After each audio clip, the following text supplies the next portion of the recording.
Hey everyone, I just wanted to make this video to show people how to fix their Bemer mats if they're getting an error 9 when they try to do the special mode sleep at night.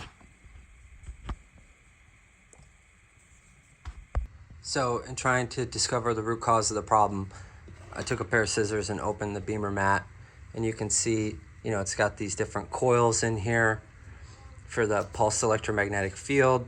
You sleep on these coils essentially all night and it does its thing.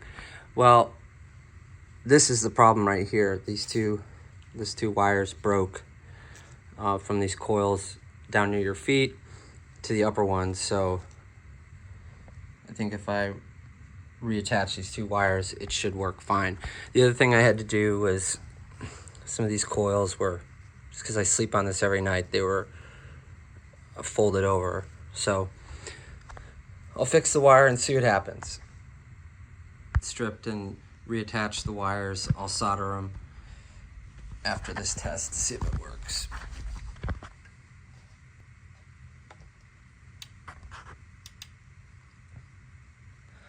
All right, it's working.